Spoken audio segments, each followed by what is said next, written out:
چرا 1 نفر باردار است. کی؟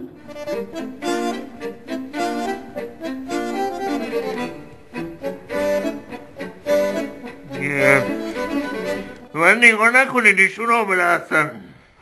البته بچه دار شدن خیلی برای ما زود بود. گفتیم اگر دست کنیم دیگر زایمان برای ما خطرناک میشه. بله البته شاید من زیاد به بچه اعتقادی ندارم، ولی خب بالاخره دیگه بچه دار شدیم دیگه. بچه دست بال آدم میگیره. ما هنوز 2 تا مهمونی نرفتیم، هنوز 2 تا مسافرت نرفتیم، با هم هنوز طعم زندگی رو هنوز نکشیدیم.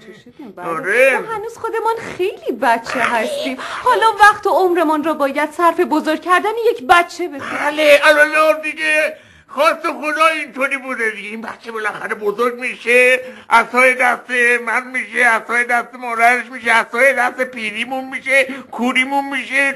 همین. با تشکر از وقتی که در اختیار ما قرار دادید.